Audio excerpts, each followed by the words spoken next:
May this panel interview serve to bring light and education and compassion and kindness and understanding and a lot more love to our planet, to all races, all genders, and especially to the beautiful women who are sharing courageously from their heart today. May we witness them. May they feel our love. May this interview be healing. May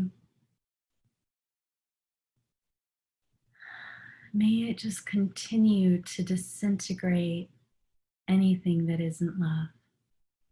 Thank you, God. Thank you, God. Thank you. Amen. So, I have lovely Lisa on the call with us today. She and I were brainstorming about how we can help bring more light and love and healing and education and awareness to things that are not only happening now with the civil rights movement, but have been happening to the Black community for 400 years or more. And there have been many things as I was reflecting where it, now that I'm looking for it, I'm seeing it in a different light and actually letting myself see it and be with it and want to do more to heal and transform it. And so just by even talking about it, bringing it to the surface, instead of trying to brush it under the rug or turn a blind eye or pretend that it doesn't exist, simply because, you know, for whatever justification, and be able to use this as a platform to just love and accept each other. So, Lisa, will you please introduce yourself and the other ladies that you invited to be on the panel? And you'll have to unmute yourselves if you want to chat. It's okay. I just want to see if Roshan is she trying to get in? Yes, ma'am, I'm on. Oh, you're there. Oh, okay. Okay. All right. So Great. to introduce Yes, and you guys can also switch it in the upper right corner. There's a bunch of small grid boxes, and that will change it to the gallery view if you prefer to see everybody at once, or you can leave it at speaker view and one at a time. So Lisa, if you would kindly go ahead and introduce yourself and your friends that you brought with you today. Well, my name is Lisa, and I am in Dallas area. I'm getting an echo, but anyway, I'm in the Dallas area, and I don't know how much to say, but I'm going to introduce you to Whitney, and she and I are in a program called Awake. Well, anyway, it's, I don't know if you want me to say the name, but we're in a program where we've been really working on ourselves in a deep way. And my other friend slash client is Rashawn, and so she's working on herself in all levels as well. Okay. So we're here. So I'll stop there. I had some others that I don't think they're on the call right now, but. Okay. And it might help to remove the echo if we remove this other login of yours. So now that you're on that way, I'm going to remove you out of this second login. Okay. And see if that gets rid of the echo. I don't know. I've been on before without it. But you're in twice. Okay, now it's fixed. Maybe I'm in, yeah, maybe I'm in some others. We were trying. It's fixed now, Lisa. Okay. So we have Lisa, Rashawn, and Whitney, correct? Mhm. Okay. Great. And this is what I would love for us to just kind of start with. If you ladies would also like to introduce yourself, Whitney and Rashawn, just to say hi, tell us where you're from, a little bit about yourself. Sure. I can go first. Thanks, Whitney. Yeah, no problem. I'm Whitney.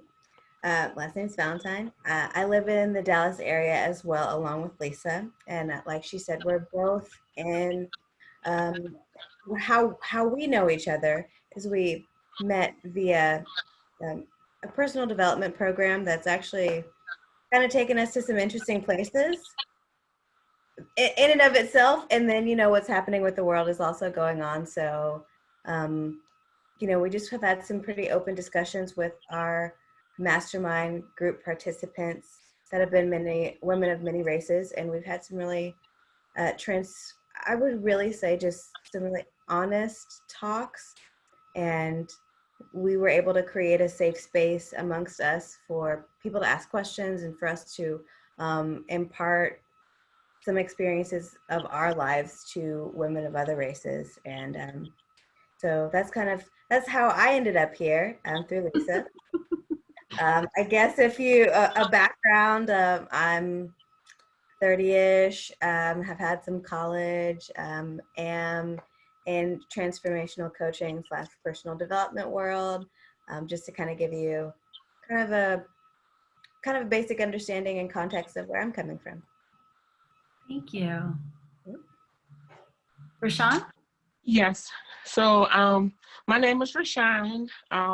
I moved here 3 years ago from New Orleans. Right now I'm living in Forney, Texas. And so I'm on the call because Miss Lisa invited me because I was discussing, telling her that I have 3 boys and I raised them to be respectable. But my oldest is he's a teenager now, so it just is really scary for me knowing that I have young men that, like I said, I raised them pretty well, like pretty good. So it's scary for me to even think about what can happen to them when they leave the house. Yeah. Thank you. Especially with everything that's happening right now. Yeah. And I also want to set an intention for all of us as we dive in a bit deeper, that this is a safe space where everyone feels held, everyone feels loved. I know the people who are on the line, and I know you guys are all love bugs like me, so all of our panel ladies can feel safe being open and vulnerable and giving of your time and your heart and your energy. And so I just wanted to let you guys know that. For the questions, I'd like to probably keep them to maybe 2 minutes or less a person, just so we can get through multiple questions. And Adela, I see you on the Zoom too, and only because you are here, and we were in a year-long transformation program together. I thought I would just make an invitation to you too, that if I'm asking these questions and you have something that you want to speak to from your heart space, then please feel welcomed to share as well. Okay. Yes, I definitely will. I'm always home no matter where I am. Oh, thank you. And where are you living right now? I'm in Atlanta, Georgia. Hi, Anna. Hi, Maribel. our TMI ladies from the Meaning Institute, this Yeah. year-long transformation program that we did with Marcia Weeder. So we dived deep. In our second module, we did a lot of shadow work, and this topic definitely is an opportunity to see and speak to and heal the shadow within, not only within us, but within our nation and within the world. So, Lisa, if you would begin, how have you personally experienced racism in your life, and what does it feel like? How does it make you feel? That's really a big question, because it's so it spans over a very long period of time. I mean, I feel because I feel not just what I've gone through, but I feel like, you know, through through history and the blood that runs through me. So, you know, how does it not affect me? Really, how does it not affect me? In every way, and everything you do, everything you try to do, and I mean, just to walk outside of home, or even just and everything. It might help if you break it down to, this is how I have experienced it in my career. This is how I experienced it growing up in school. This is, like, give some more tangible things like that. Well, I remember, you know, maybe I'm dating myself a little bit, but I remember when in Florida, I grew up in Florida, and everything seemed to be all in one little, like, just all compact, and the people you knew and the people who looked like you, and suddenly, I had to, like, I think I was about 5, or I was just barely in school, I think, and they had to integrate the schools, and I had to be shipped off and bussed off to a school way away from where I lived, and there weren't too many people that looked like me, and I just, I remember being called names out of my name and the N-word, and I just just was looked at differently, and that was just throughout. And then when I got into junior high and being called names, and I mean, I fought literally just all the time. I mean, I had to defend myself, and because I got tired, I was like being called things, and I even spit on sometimes and things like that. And so boys and girls, and being told to go back to Africa, and oh gosh, all kinds of things. And then just throughout school, and the just kind of racism kind of went through even college, and just all kinds of unfairness there. But I mean, it just feels like a lot. So just bear with me, because it's kind of hard for me to just kind of go through all this, because it's just, and then of course, your work history, I think you were asking, just being, that you were passed over, or you're not hired for a certain, you just and the way, the little comments, things that people say, or the way that they look at you. And I mean, even more recently, when I was working for other people in spas and all, and I was like, for example, one time I came out to get my client, and he asked, do you have any blue-eyed blonde girls that can, that can see, I can see? And I'm like, sir, you're scheduled with me.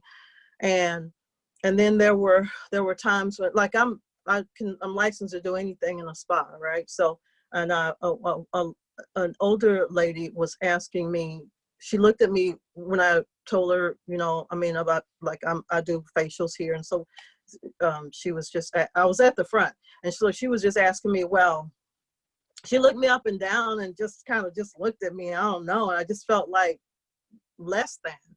And so then she asked me, she was interested in the facial, but she didn't want me to do the facial. So she goes, do you have anybody else that can do my facial?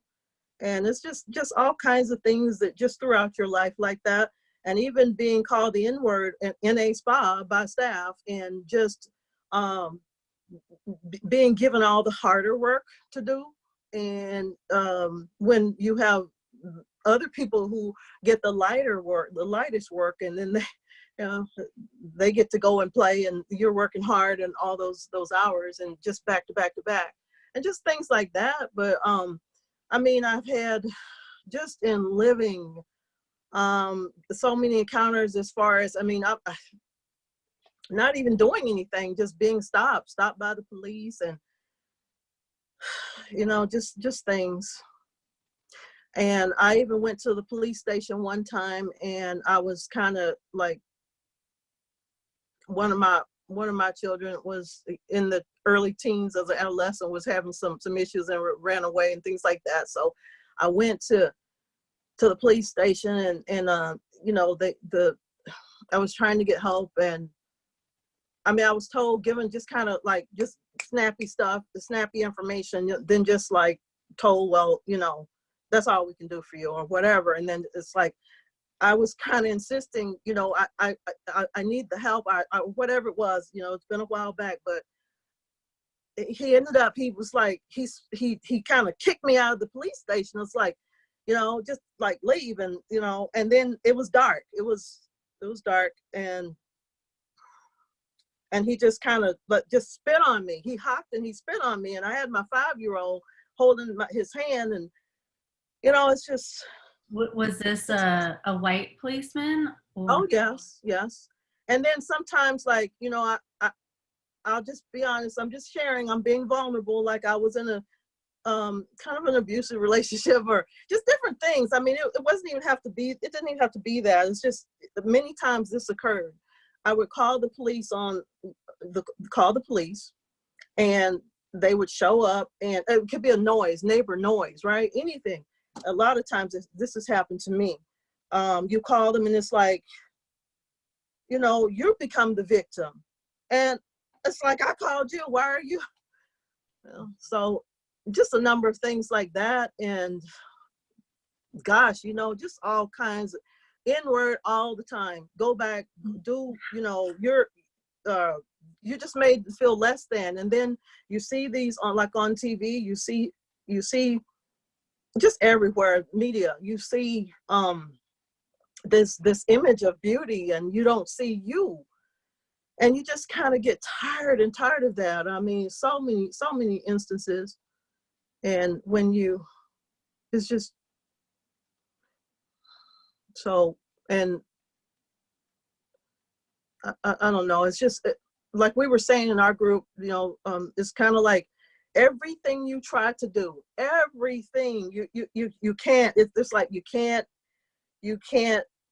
have, and you can't do, you can't be, you can't, and housing, same thing, same discrimination. So it's just, you feel like less than, and you feel like you're not good enough. And, this has to affect your psyche at some point. So it, and I know some of that is yeah, I'll let somebody else talk. I don't know. I'm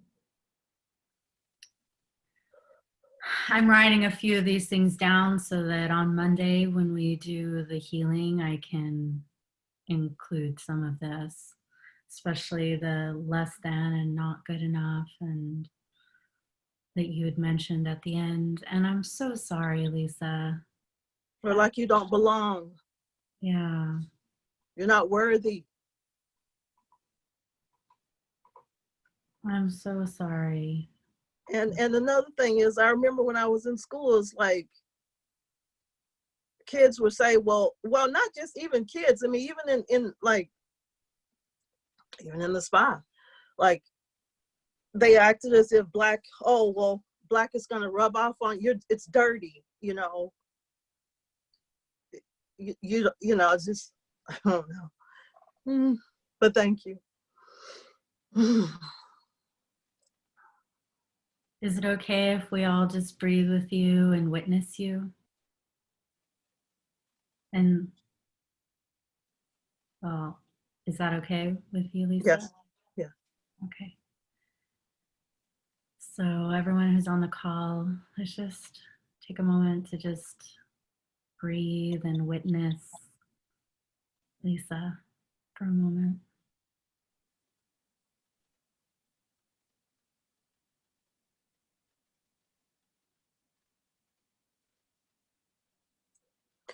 And I want to say too, can I say?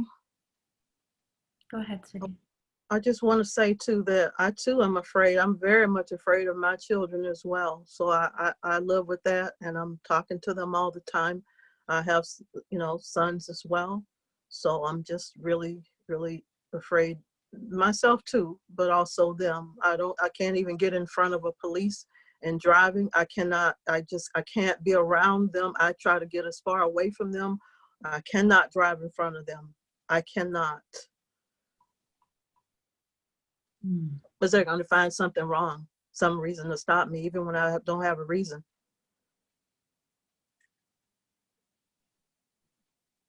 Thank you. Would it be okay if I just add something on to kind Yeah. of what Lisa was saying, especially because I personally have a lot of anxiety and have had for the past couple years, specifically about driving and about around police officers, because it's very fraught for me, having been pulled over before, and you know, I haven't been in an instance necessarily where it's turned violent, but that's always something that I think about because I just very much related to Sandra Bland. And so for me, that's my reality, is every time that I get behind the car, that's something that I think about. I carry the weight of that every time I'm in a vehicle, even if I'm not doing it. I'm an upstanding citizen. I know that to a T. I follow, my car is inspected. I don't have anything in my car. There's no reason for me to have anything to fear except for the fact that my thought process is, if I get pulled over by the cops, there's a high likelihood that either it could end in violence, my death, or my freedom, the freedom of my physical body being taken away from me. So for me, if I were to gauge this on a scale of 1 to 10, and 1 is I feel no change in my mood or presence or my existence at all, being around or behind an officer or in front of an officer driving on a Texas street, and 10 being in actual physical jeopardy and peril, it's about a 9 every time. Even on the way home from the grocery store, which is very close to my house, to home, and especially now, especially now, even though that all I know that I'm radiating in my heart is, it's not even the person behind the wheel that is worrisome to me. It's definitely their station. And it's this power dynamic, because all of a sudden we're not two human beings anymore.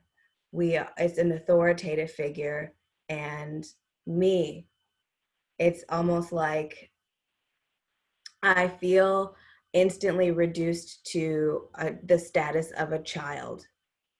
Not because I'm in any way, my mental capacity is gone, but I'm literally afraid for my life.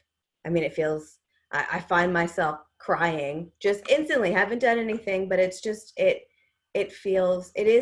it feels perilous, and it has proven to be perilous in some instances. And so I can relate a lot to that, Lisa. I mean, I heard you say that, and I know. I mean, I was driving home today and was wondering, why am I so tense? Why am I carrying this energy in my body? And it can be crippling, and it feels like something that I have been addressing with myself as of late, really trying to come to terms with the fact that I need to go out into the world and participate and engage, and for my health and to be engaged in the world. But it just feels like there's another obstacle between me and the communities I want to be around, just by the transportation piece of it. Mm-hmm. And may I ask, Whitney, Sure.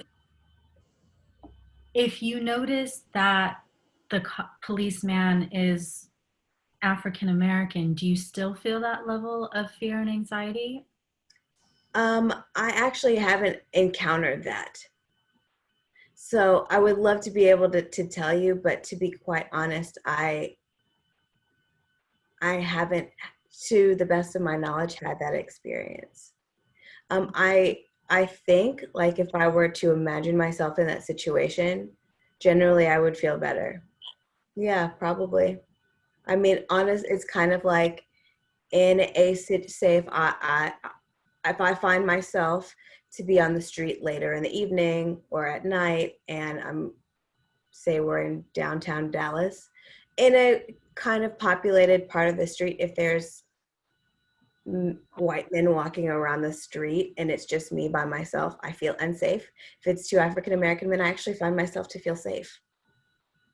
I mean, it's a little bit different. There's a caretaking capacity in our community that it's kind of the only kind of insular place where you feel safe is, and I guess I kind of say that just thinking about my life experiences being a lot of times the only African American person in the room. Wow. Thank you for sharing that. I'm so Can I sorry for all the anxiety and the fear that you felt. That's awful. I mean, I know from many females that I talk to and our clients that the feeling of unsafe is there for so many, but when I tune in clairvoyantly, I can sense that it's even higher, an even higher level of unsafe. You have kind of the two levels. You have the level of, well, this is, and I just kind of tie this to coming back to this first question of, like, how do you experience racism? It's always twofold. It's always the twofold fear. It is, I'm a woman, and I'm an African American woman. So there are certain, like, I would say luxuries or safe spaces that we as women have, but being an African American, sometimes I don't actually get to have those either. So it's a little bit of, the world is a lot more precarious feeling sometimes, you know, if I allow myself to experience it that way, it is, you know.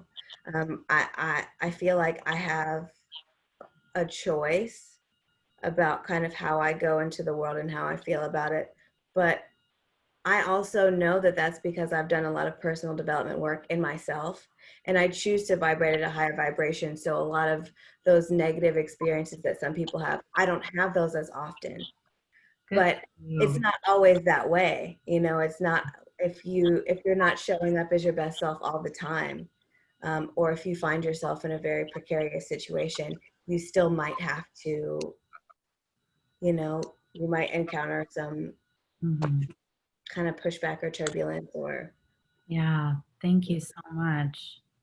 The need for the inner work, for us, the inner work of America, the inner work of the world right now, healing that shadow, doing the inner work, choosing to be unavailable to be a victim, choosing to feel safe no matter who we're around and what environment we're in is such a important thing right now. And thank you for doing your part in that.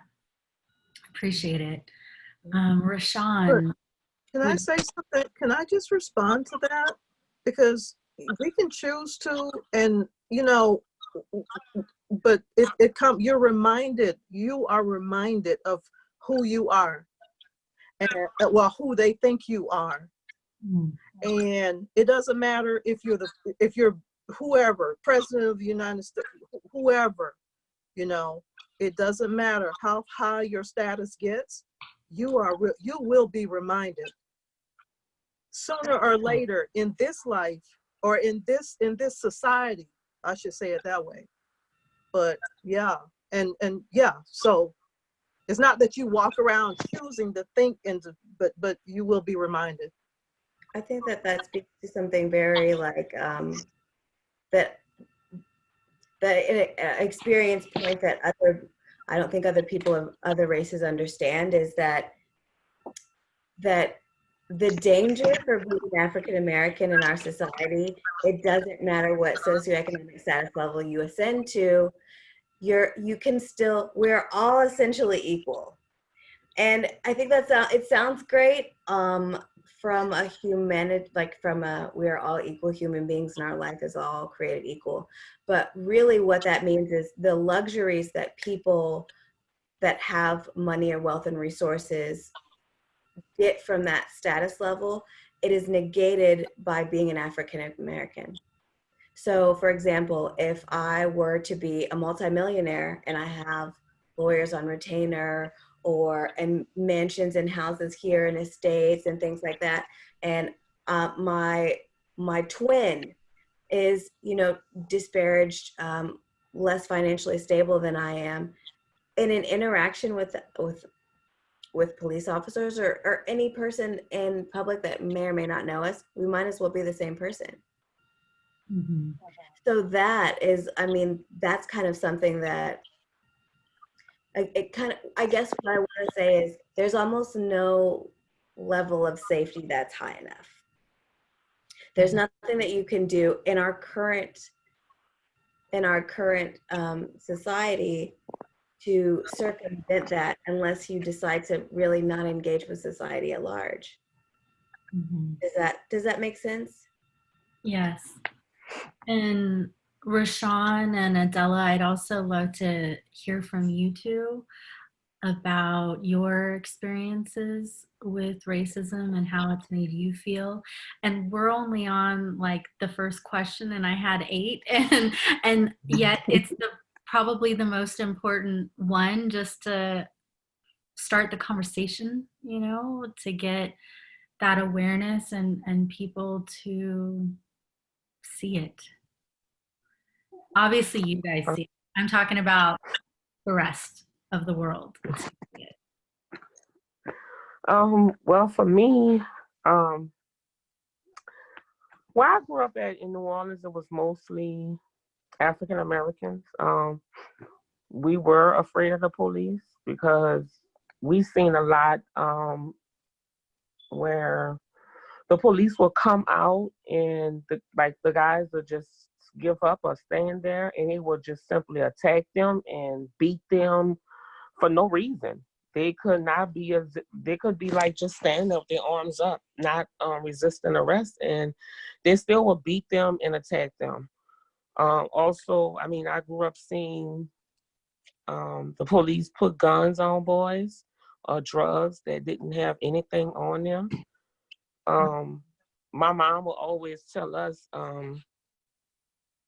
that if we did see anything, as far as like violence amongst like black on community violence, she would always tell us if the police asked us anything that we didn't see anything. And that was because we wasn't protected. If you go and try to testify against someone, they put all your information out. They make it hard for you want to try to help the community. Um, but I feel I always knew I wanted more, um, but the schools never did offer it to us. Like the school system, we never even had books to learn. So I mean, it was set up for us to fail because if we have no books, how can we even go home and study for a test or even try to pass something? We wasn't being taught anything, but yet we were being tested and kept back or had to repeat a grade for something that nobody was doing their job. Like we wasn't even learning anything in school. Um, we were just going in, just doing whatever. Teachers was letting us do whatever. And like I said, I always wanted to go to school and to just get out of low poverty, especially the area where I grew up in. And so that was just little stuff. I never really experienced so much until, I mean, I experienced it more once I got older and I really realized what was really going on. Um, I have a son who, when we moved out here, I mean, he's 13, but he has always been aware of um, social justice or police brutality. And it's in him. And so he didn't want to stand for the flag at school. And I mean, his teacher, she was a white teacher, a white lady, and she just made it really, really hard for him.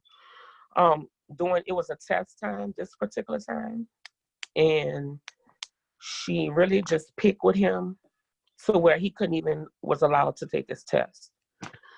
And it was all behind him like I said, didn't want to stand. Well, that was his choice. That's his choice if he didn't want. He wasn't being disrespectful. He just didn't want to stand. And so I had to call the school and like get on the school, but it wasn't my first time running into something with this particular school. And I mean, that was the only thing far as with my kids. And then one time when I moved out here, I had just started becoming like proud of my own natural hair. And my supervisor, she just didn't like me. And I'm a hard worker. I would work my butt off. And this lady did everything. I knew she didn't like me. She would say like stuff that when I wasn't around, and like the other security guards would come back and say things. She would like say like she needs to do something to her hair, or her hair is just wow. I just don't like her hair. It was never no complaint about my job because I was always on time. I did my job well, so well that one of her co-workers decided to move me up. So I moved up in the company within a week, maybe 2 weeks. I was in the security room learning how to train because I was just, but this lady, I messed up one time and I was reading a paper and it was a white man because I saw him. He took a picture of me and he sent this to AT&T and reported me. And I mean, they got rid of me. It was no warning.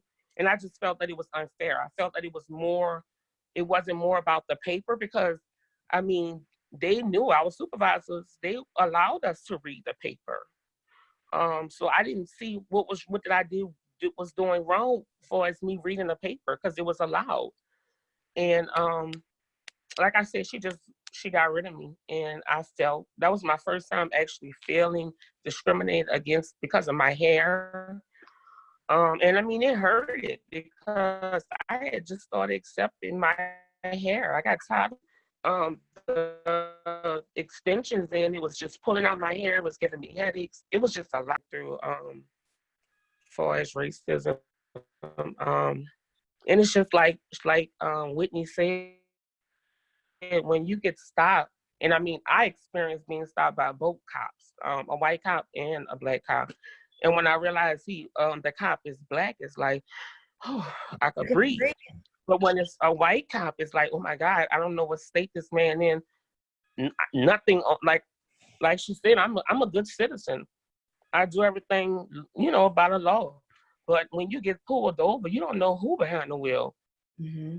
And it's just scary to see that. And it's scary for me also because I have a middle son who mentally he doesn't really understand what's going on. And I'm afraid because I don't know how to have that talk with him. He's not like my oldest son. My oldest son was more aware. He's more strong. But my middle son, he has bad anxiety. So I'm afraid to even talk to him about what to do or how to react with a police officer because he already has bad anxiety. He sees stuff on TV with a bad cop and he's up all night. And I mean, my child is just 7, but he's up all night thinking a police officer is going to come through the door and bust in and shoot us. Wow. And so I really don't even know how to have that talk with him. But like I said, I have to because he's getting older and he's 7, but he's a tall 7. So he looked like he's 10. And I mean, when me seeing a 12-year-old black kid get shot down the park for holding a toy gun, it's scary for me.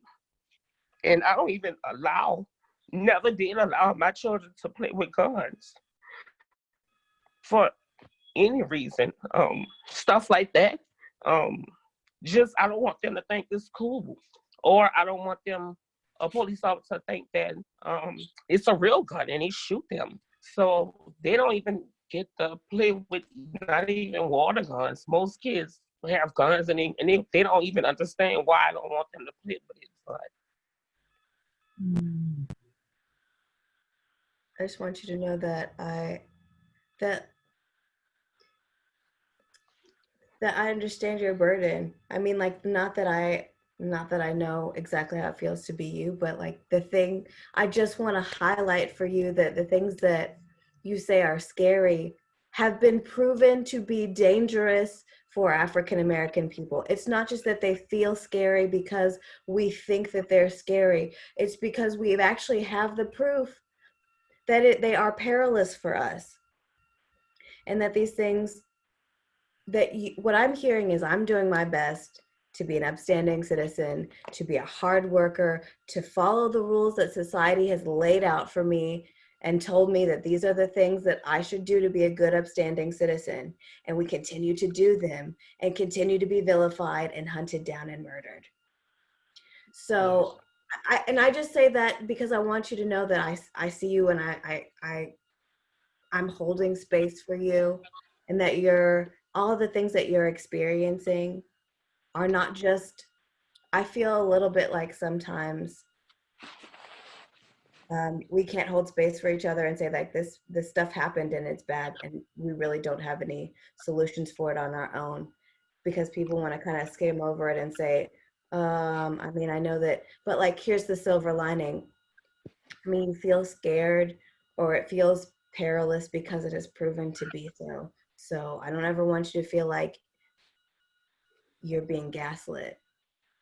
Is I guess what I want to say is that like the reasons that you feel like these things are scary are valid, are 100% valid. You know, and especially when it comes to your hair, I mean, I used to be a waitress, so literally there were jobs that I could not work if my hair was curly, or if it was in a fro, or I would have to get extensions. And for someone to reduce the entirety of your person to something that they don't like about you is devastating. And it happens to African American girls from the day that they're born, and African American men from the day that they're born. All of us have had a hair joke, a hair thing, a hair, people, touching your hair and making you feel like you're from like Europe, so abnormal. So every one of us have had a hair story.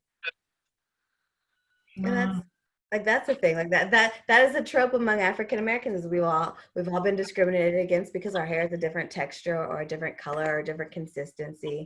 And not only like, I mean, discriminated against, like been more than qualified for a job and been good at it and taken out of a job because of something as superficial as hair. Because sometimes people read it as it being messy or unprofessional, but there's nothing, what's unprofessional about me wearing my hair and the state that it naturally grows out of my head? You know, I mean, I understand that it's not, it just kind of comes back to our cultural norms of beauty as a whole, so that we've already got that bar, and then not seeing any representations of uh, people that are like you with natural hair in popular culture is also damaging to your sense of self and identity. And then, you know, being anthropomorphized and being 11 or 10 and people treating you like you're 14, and then all of a sudden it's not appropriate for you to be wearing short shorts even though you're a child, or playing with toy guns because you're a child. I mean, not literally having to sanction off parts of your life that you can't have because it might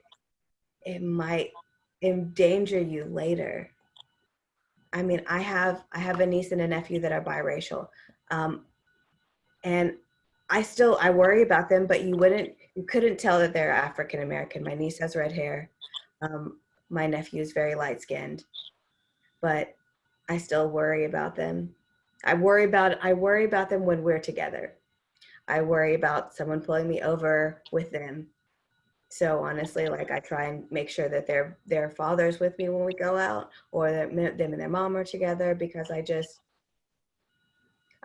know it is a dangerous world for them because of me sometimes. There's so many things that you all have said that my heart hurts for you.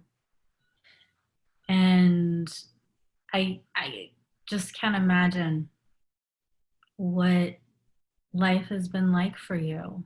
And I'm so sorry. And thank you for sharing. And Adela, would you like to comment on anything? I had planned on this going for about an hour, and I thought that we would get through more questions, but this one is such a big one that I don't want to, just give it a couple seconds and then move on. And they're all related to this anyway. So, Adela, would you like to share? Yes, can you hear me? Yes. Okay, so my name is Adela, and I would like to say that I was raised in a predominantly, probably, I'll just say, all Black environment, neighborhood, schools, this kind of thing. And I didn't really move out into a interracial situation until I went to university. And so I went to a Catholic university in Wisconsin. Where I'm from is Wisconsin. And I just didn't know how protected I was in my little Black neighborhood and all of that in Wisconsin, in Milwaukee, Wisconsin, right? And so just going to university was a big deal from the standpoint that now I was in the big ocean with and it wasn't like my high school, but I was in I think Black population in Marquette University in Wisconsin was probably at that time about 3% of the population, and so I was in the School of Engineering, and that's what I do today. I'm a staff engineer, and in my environment in my university, Marquette, it was, like I said, it was 3% of the population. And then it's always this thing, you get into class, look at your syllabus and make sure you're in the right class. So that was some of the things. And I'll tell you, so I have two sons. And one of my sons is in Texas. He's a software developer in Addison, Texas. And one son is here in Atlanta, Georgia, where I am. And I tell you, when my son was away at university, and he said, "Oh, Mom, a few of my friends and I, we're in the car, we're headed to Walmart to do our weekly grocery shopping." And my heart would be in a panic of the thought of 4 or 5 Black guys in a car together going to Walmart to get groceries or whatever they needed. And it is abnormal and unusual for a mother to have that kind of panic and fear in her heart just for average, everyday, routine occurrence. All of the college students went to Walmart. It was the closest thing around to get their school wares and groceries. But I know any cop who sees 4 or 5 black guys in a car, they're gonna pull them over 9 times out of 10. And the sad part about this for me, and it made me really appreciate, I say, what I call the protection that I had growing up in my all black environment, is that these cops pull them up. They don't know my son. They don't care about my son's character.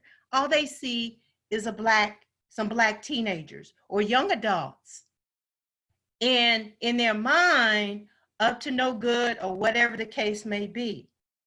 And I know, I said to both of my sons, I said, I am sorry, but there is nothing that I can tell you to do when you encounter a police officer. I can tell you to say, yes, sir, no, sir, okay, officer. I said, I can tell you to hold your hands up, both hands up. But there's nothing that I can tell you that will guarantee that you will live to come home. And you have done nothing. My sons are some really good guys. But I said, they will shoot you down and they'll go find a picture of you in junior high or high school where you look crazy, like school children look crazy on pictures. And they'll say, this is the guy that got killed. They won't see you as the straight A student that you are. They won't see you as the person who helps in and everybody, regardless of race or anything. They won't see you in that way. They will see you in a way to justify what they have done to you. And so my thing for my sons right now, what I tell my sons, don't put your hands down. Officer says, give me your wallet. Let me see your ID. No, sir, officer, I am not putting my hands down. I don't have a weapon. I am not putting my hands down. That's my instructions to my sons. And it's interesting. I just saw a young man the other day on a video doing the very same thing. The officer said, he's got a gun, he's got a gun. He said, I don't have a gun. You're trying to justify shooting me. And there are cops all around that young guy, looked like he was about 19 or 20 years old. And then he said, turn off the ignition. He said, no, sir, I'm not putting my hands down. You are not going to shoot me. I'm not putting my hands down. And this officer kept provoking, and he had the gun at his head. And then this officer says, open this car door. He said, no, sir, I'm not opening the car door. You open the car door. I am not putting my hands down. And that's my instructions to my sons. Wow. Don't put your hands down. Because as I said to them, and this is, this is the greatest fear of a mother. And nowadays, it's even becoming that our daughters are being attacked more and more.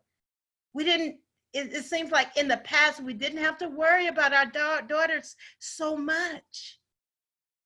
But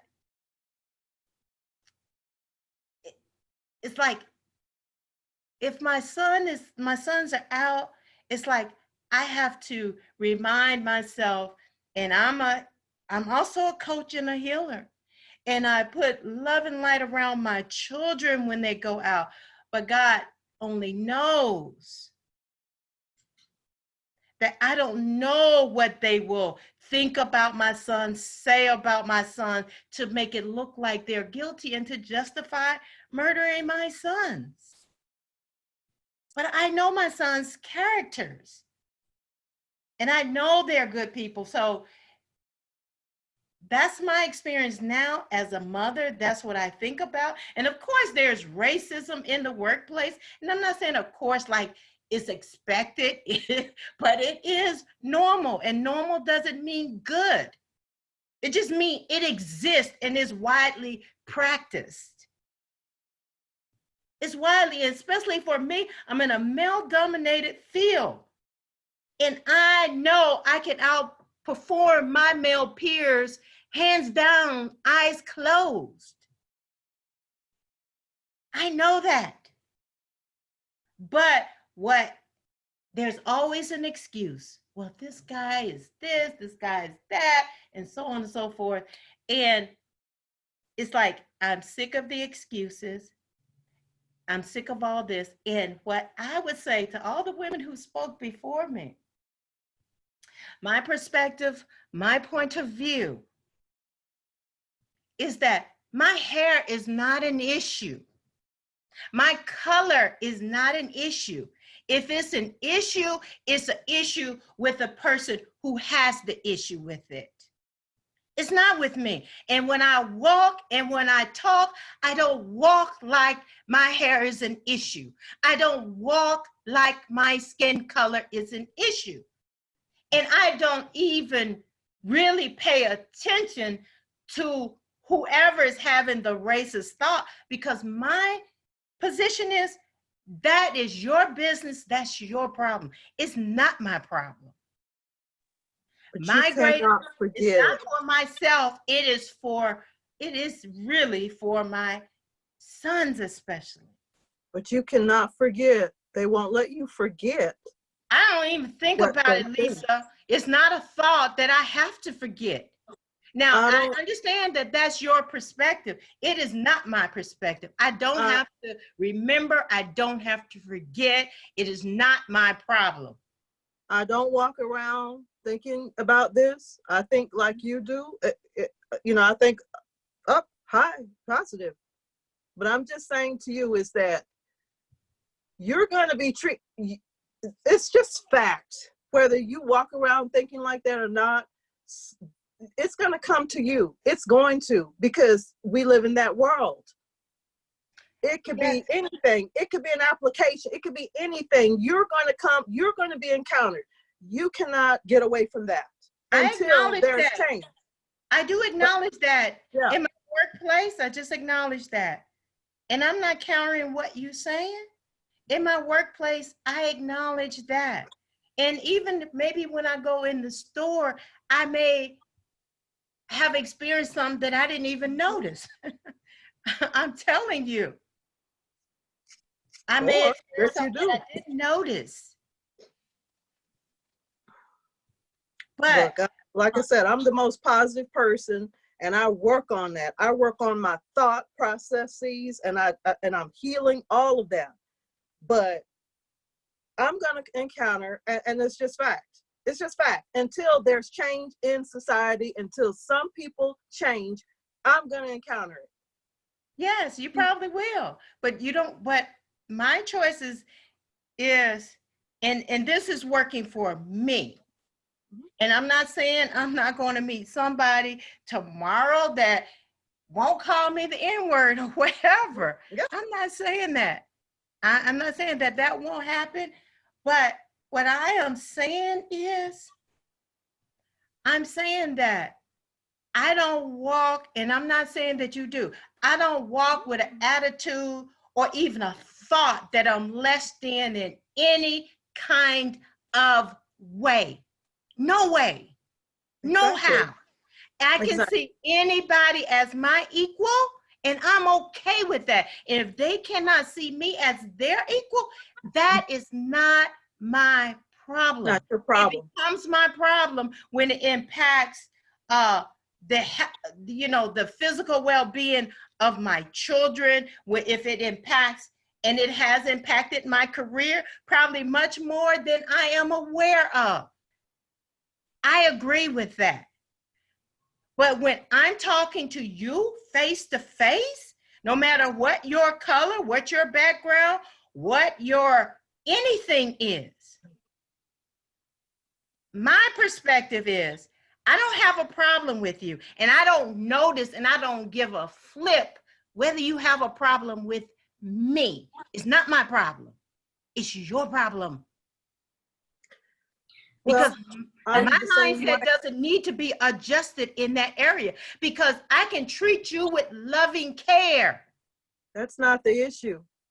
I have all kinds of love in my heart. I serve. These are some of my, I love these people. Like, I serve them. They're my friends. They're my, they're my family, right? So I don't have, like, I'm the same. I see you, I get you, but I'm just saying that you walk out that, you don't even have to walk out the door. You could be on the phone and somebody, anything. It's you cannot get away from it.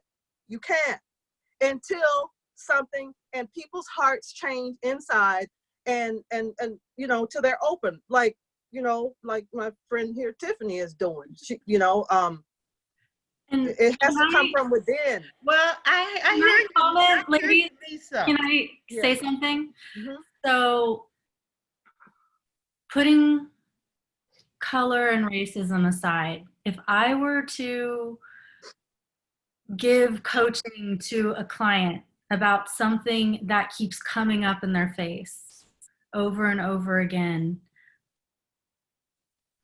and I hope that this comes off in the right way, and I'm still trying to articulate it, so please bear with me. But there's this sense of a couple of things.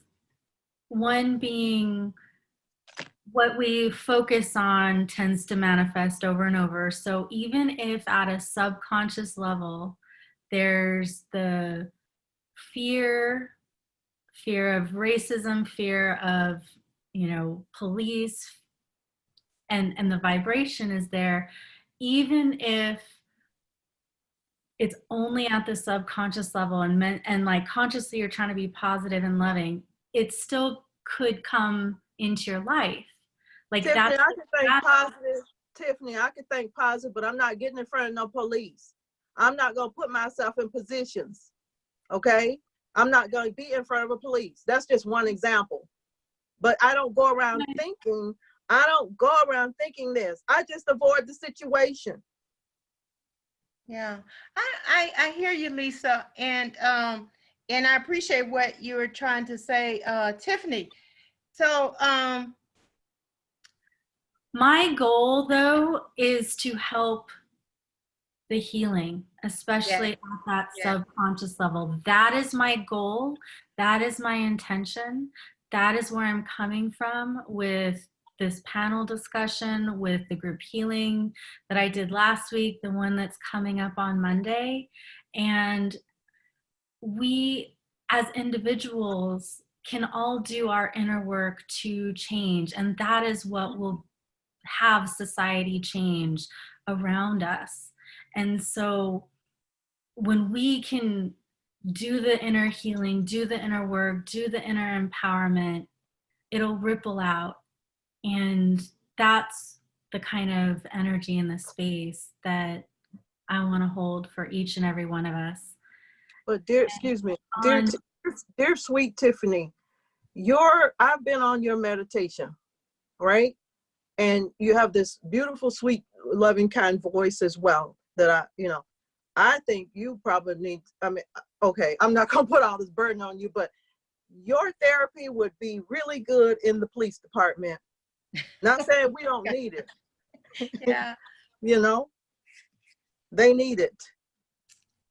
Okay. So let's do our own work, because we're here, right?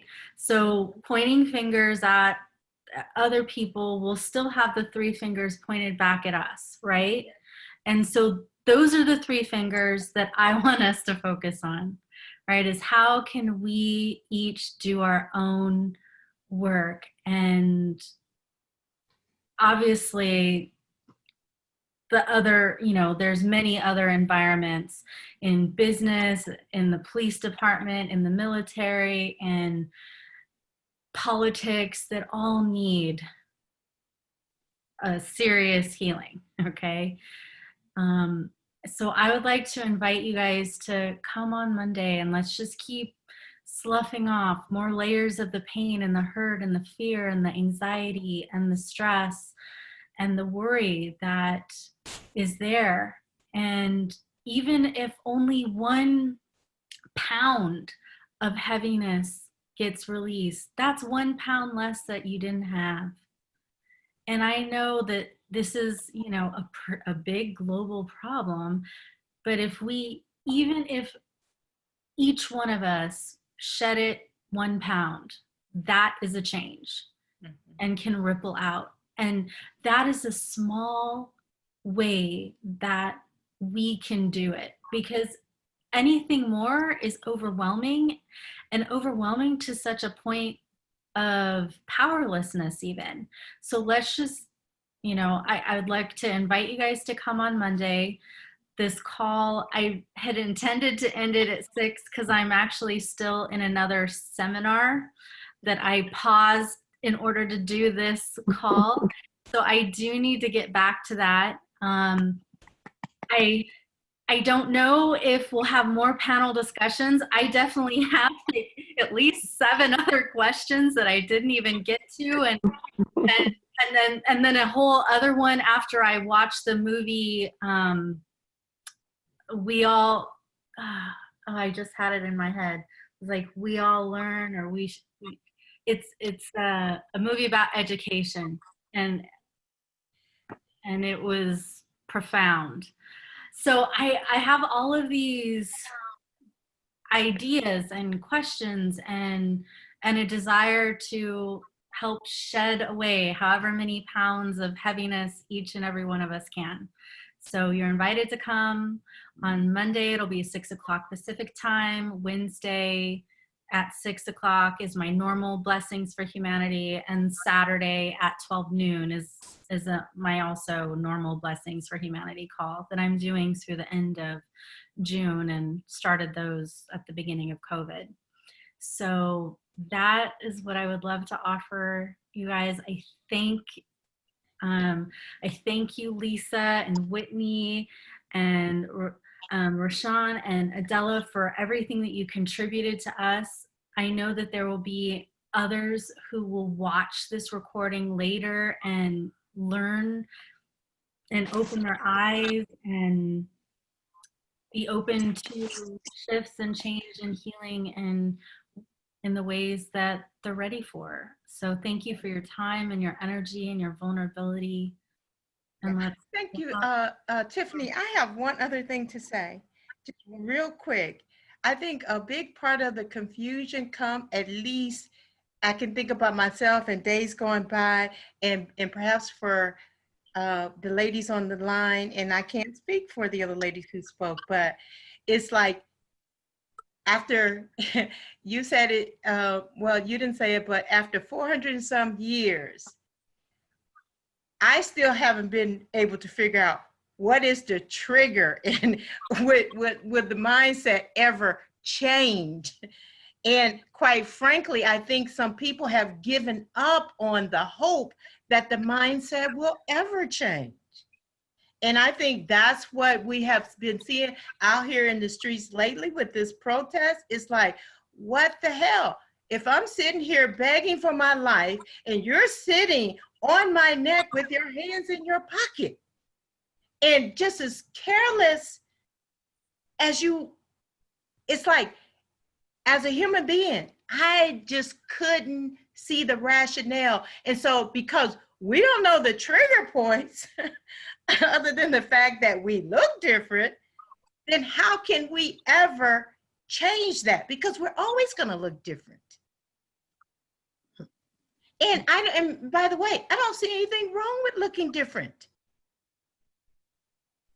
I love all of our colors and shapes and sizes. Absolutely. I happen to feel like I'm blessed. So I don't want anyone to feel like, well, oh my gosh, It's got to be me or you. Why does it have to be me or you? Why not me and you and you and you and you? Why not? Let's be that and make it so. Yep. All right. Whitney, I know you wanted to make a comment, and then we really got to close up because I know, I'm gonna be fast. I just wanted to say, I know you had a lot more questions to get to. I just want to say they're all really juicy, meaty questions, and you had a lot that you were trying to accomplish. So please be pleased with yourself that you got there, that we at least finished this one. And what I would just like maybe, I think it might give you more insight if we can have a discussion amongst us. Like, I would love to hear about what the other people in the room are feeling like in response to this, because, you know, I just find I've been having a lot of really open discussions, and that's actually brought up some healing for both of us, or opportunities to grow together. And that's not, I hope that doesn't sound like a critique or anything. I just, what I'm feeling is that you really want to get more information, and you want to help people. You want us to make the internal change. And I just in my life experience, it's been helpful. Like, that might help. I hope that helps. It helps you. Okay. That's all so I have. for those who have been a witness, if you have a succinct, succinct reflection or gratitude that you would like to channel, I will stay on a few more minutes for that. Go ahead, Anna. Unmute. Myself, yes. Thank you, ladies, so much for sharing and being here and being vulnerable. And I'm so sorry. I'm so sorry for all of the things that you've been through, that you shared, and even the things that you won't share, that no one will ever know that you have to endure. I had no idea. So thank you. And I hope that these blessings will go on to actually cause a small change in the world. And just know that you've impacted my heart and you've changed me. So thank you. And I'm asking for God's protection for you, all of your loved ones, and every being on earth. And thank you, Tiffany, for facilitating this. Thank you. You're welcome. It is heart-wrenching. It is, to like hear what you guys have been through. Thank you. Anybody else want to, since I feel like I need to make that invitation. I just want to thank everybody for just listening. I see the different, diverse, and women that's on, and just knowing that other races are open to just listen to us. That's that makes like a healing. That takes off some relief, because that's, some of us just want to be heard, and we just want to be, more understood or whatever. So thank y'all for listening. Yeah, and I'll just say one last little thing, little teeny tiny, it's progress. I agree with those spoken, and it's just progress. And I thank you so much for hearing and even showing up here. That's huge to us. Thank you. And thank you, Tiffany. You're welcome, Lisa.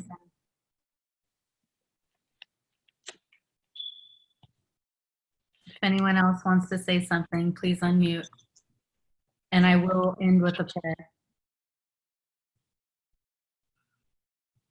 Unmute or raise your hand if you have a final comment. And Colleen, thank you. I assume those are your daughters. Thank you for, being there. I mean, to have 2 generations on this call is beautiful. I would actually really love to hear from you guys if you'll say something. I was gonna say, I don't know if you pronounce it Anna or Anna. I'm sorry, I missed that. But I just wanted to thank those who did speak. I know it's really hard to bring up moments where you've experienced racism. And I think to do that for, I mean, white people and people of other races is really shows how strong you are and how much you care about there being a difference, because that's not an easy thing to do. And I just appreciate you being vulnerable and sharing that with us. I feel like it's also, in my personal experience, I haven't heard much from Black women. So this was really eye-opening for me. I've heard a lot from Black men in their experiences with racism. So I feel like I learned a lot, and I'm really, really grateful for that. So thank you guys. Yeah, you know, the mom part really touches my heart. I mean, I think as moms, we all want to keep our kids protected, but I can't imagine being a mom and worrying every time your kid leaves the house, whether they're going to come back or not. It's horrible. Thank you for sharing. And I hope, I mean, I would love to hear more, and to just be quiet and listen, because we have so much to learn about each other. And I think understanding, like being quiet enough to actually just listen and understand, is where there might be some change. So thank you.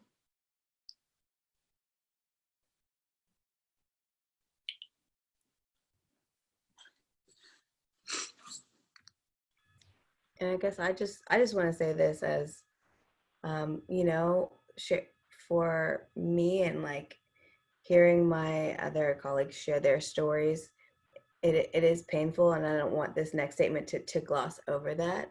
But also, like, this, what we're doing here, all of us communicating and talking and really being open and being vulnerable to hear and be heard and to hold each other, these things are going to make changes in the world. The more of this that we can do, the more of this messy, uncomfortable, but really heartfelt work that we're doing here. I mean, yes, we do have systemic change that needs to happen for it to be a more equanimitous world, but also we need this heart-centered work too. We need it. We need more of it. So thank you for showing up. And I know that it's hard and it feels uncomfortable and it feels unfair, and there's hurt for you as well. So thank you for making space in your day and in your heart to hear us, for us to be seen and to be heard. It really feels good. And I just wanted to thank you for being a part in the liberation of all human beings. That's what we're taking part in right now. We're freeing each other from this. Okay? Yes, I agree. And with that, we'll pray. We'll close with the prayer. Beloved God, Divine Mother, Divine Father, Lord Jesus Christ, all the great, great ones, spiritual teachers, spiritual elders, angels, saints, helpers, and guides, thank you. Thank you. Thank you for healing the hearts, minds, bodies, and souls of everyone on this Zoom, watching the recording, and throughout the world. Heal us at a deep cellular level. Heal the negative family imprints, the negative cultural and societal imprints. Heal the hopelessness and helplessness and the pain and the wounds. Thank you for healing us so deeply that we truly are a beacon of God's light, God's love, God's power, God's joy in the world. May we each feel and be safe. May this world be safe.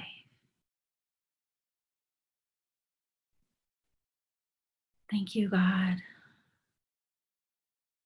for raising the vibration and consciousness of all of humanity and helping us to see the divinity within each and every one of us.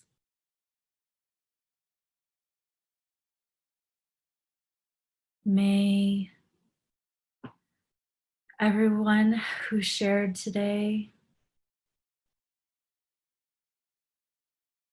may you and your family be divinely protected, helped, and healed.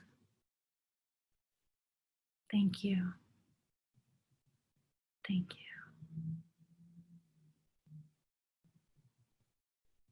Amen.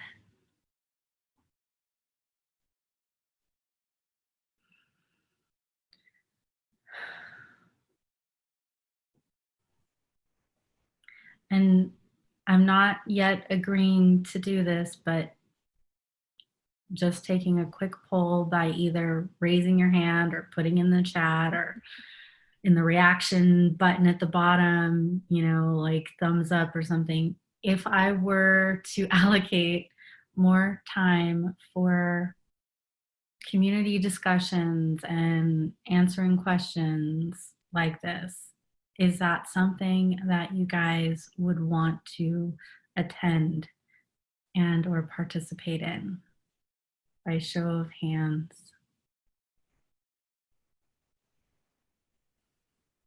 Yep. Okay. All right. Let me see my calendar. We'll start with Monday. Okay, so come back Monday, and maybe by then I'll have had more guidance on the subject of when I can do it again. Okay. Okay. Thank you, Tiffany. You're welcome. Thank you, for your everybody. time. Thank you, everyone. Bye for now. Bye-bye. Bye. And Anna says, thank you for the beautiful panelists. I learned so much today. I can only start to feel the challenges, fear, and pain you have seen. Blessings to you all. May you and your loved ones thrive and be happy, healthy, and prosperous forever and ever. Thanks, Anna. Oh, thank you. All right. Bye-bye. Bye.